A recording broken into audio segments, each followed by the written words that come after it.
जादुई Coca Cola की बोतल।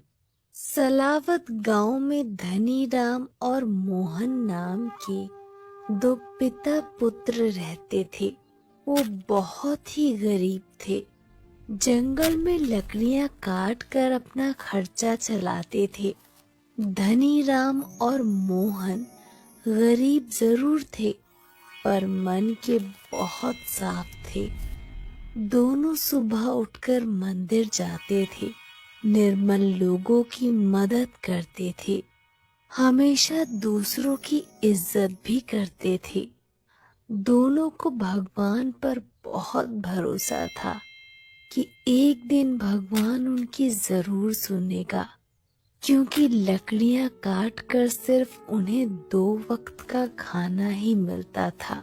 उनकी नियमित दिनचर्या यही थी, रोज सुबह उठना, लकड़ी काटने जाना, उन्हें शाम को बाजार में बेचना और उसी से उनका घर चलता था।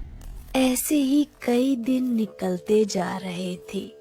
एक दिन जब वो लकड़ियां काटने जा रहे थे तो उन्हें वहां एक साधु बाबा मिले। धनीराम और मोहन ने साधु बाबा को प्रणाम किया।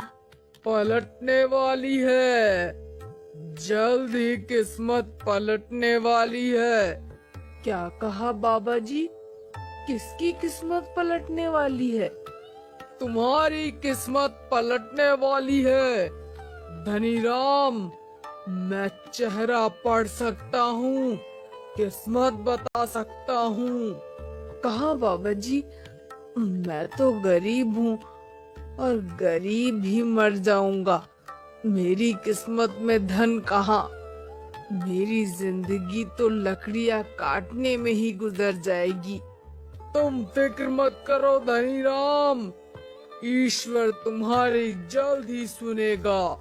देखना, एक दिन यही लकड़ियाँ तुम्हारा भाग्य खोल देंगी। बस इस बात का ध्यान रखना, जो भी तुम्हें मिले उसमें संतुष्ट रहना, ज्यादा की लालसा मत करना। जी बाबा जी। धनीराम और मोहन बाबा जी के सामने हाथ जोड़कर आगे निकल जाते हैं। तभी एक दिन मोहन जंगल में लकड़ियां काट रहा था और लकड़ियां काटते वक्त उसे 3 कोका कोला की बोतल मिली। उसने तुरंत धनीराम से कहा, पिताजी, पिताजी देखिए, मुझे क्या मिला। धनीराम उन बोतलों को देखता है और कहता है, अरे, ये तो 3 कोका कोला की बोतलें हैं। आओ पिताजी, जरा आराम करें और इन कोका कोला की बोतलों से अपनी प्यास बुझाते हैं। पर जैसे ही मोहन पहली कोका कोला की बोतल खोलता है तो एक बोतल से बहुत सारी कोका कोला की बोतलें निकलना शुरू हो जाती हैं और वो ये देखकर घबरा जाता है और वो झट से ढक्कन को बंद कर देता है। फिर वो दूसरी कोका कोला की बोतल का ढक्कन खोलता है और उसमें से चिप्स के पैकेट और नमकीन निकलना शुरू हो जाते हैं। वो इसको भी तुरंत बंद कर देता है। इसके बाद वो तीसरी कोका कोला की बोतल खोलता है और तीसरी कोका कोला की बोतल में हैरान करने वाली बात ये थी कि इसमें सोने के सिक्के निकल रहे थे और वो इस बोतल को भी तुरंत बंद कर देता है। इसके बाद उन तीनों बोतलों से एक जादुई शक्ति निकलती है और एक परी के रूप में प्रकट होती है। वो धनीराम से कहती है, देखो धनीराम और मोहन, भगवान ने तुम पर दया खाकर ये जादुई बोतल तुम्हें दी है। आशा करती हूँ तुम इनका सदुपयोग करोगे। अगर इनका दुरुपयोग हुआ तो इनका जादू खत्म हो जाएगा। इतना कहकर वो परी वहाँ से गायब हो जाती है। धनी राम के मन में एक विचार आता है कि क्यों न इन तीनों बोतलों की बदौलत वो खुद की एक दुकान खोल ले, ताकि उसको और उसके बेटे को लकड़ियां काट कर गुजारा ना करना पड़े।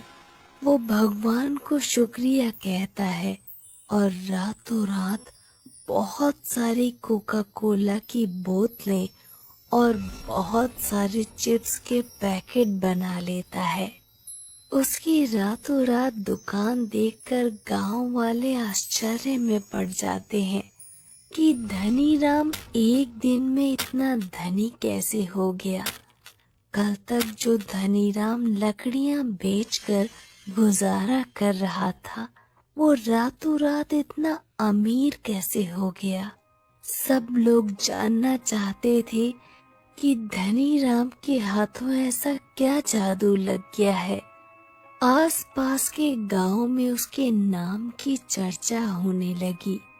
उसकी दुकान भी अब अच्छी खासी चलने लगी थी।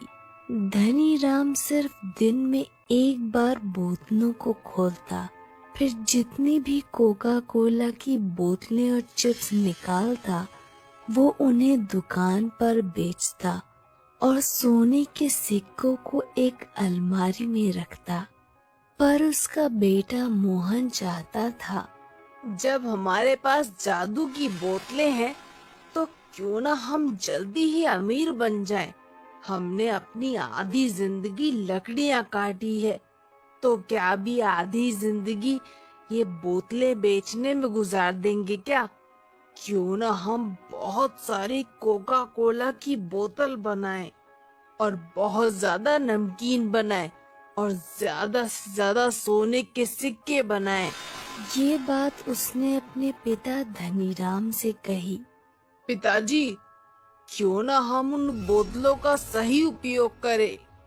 बेटा मोहन, लालच करना बुरी बला है, इससे हमेशा दूर रहना चाहिए। जितना मिल रहा है उतना ही खूब है।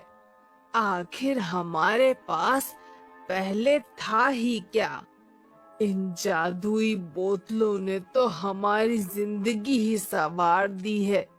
भगवान का लाख लाख शुक्र है जो उसने हम पर ऐसी कृपा करी। ऐसा कहकर धनीराम सोने चला जाता है। पर मोहन को ये बात कहाँ समझ आने वाली थी और वो मन ही मन सोचने लगता है, पिताजी भी ना बस ज्ञान ही ज्ञान बांटते रहते हैं। ऐसा सोचकर वो भी सोने चला जाता है। एक दिन धनीराम कहता है, बेटा मोहन, मैं पास वाले गांव जा रहा हूँ। तुम आज दुकान का काम संभाल लेना और जादुई कोका कोला की बोतलों से सामान बना लेना। मैं शाम तक घर लौटूंगा। मोहन तो इसी दिन की फिराक में था कि कब उसके पिताजी धनीराम बाहर जाए और वो मौके का फायदा उठा ले। धनीराम दूसरे गांव चला गया। मोहन ने दरवाजा बंद कर लिया और बोतलें खोलने चला गया। उसने तीनों बोतलों को एक एक करके खोला और सामान बना लिया और तीसरी बोतल से सोने के सिक्के। इसके बाद उसने तीसरी बार उन बोतलों को खोला और इस बार भी उसने सामान और सोने के सिक्के बना लिए। मोहन ये सब देखकर बहुत खुश हुआ और मन ही मन कहने लगा, पिताजी खामखा परेशान हो रहे थे।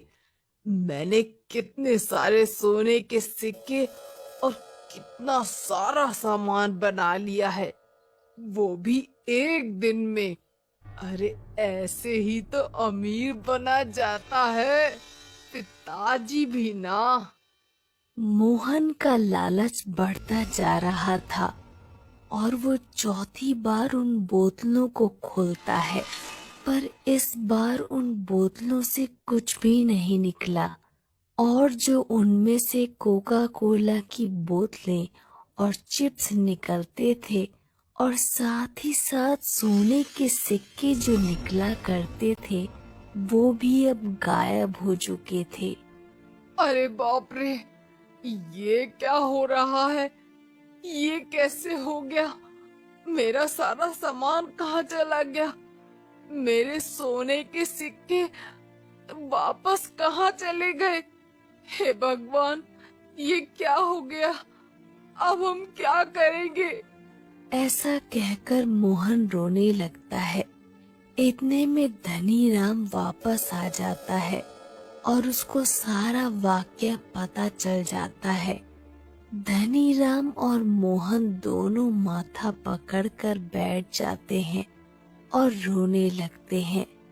धनीराम मोहन से कहता है, मोहन, मैं कहता था ना, लालच बुरी बला है, पर तुमको तो ये बात कहाँ समझ में आने वाली थी। अब देख लिया इसका परिणाम। अब कल से वापस मजदूरी करने चलना।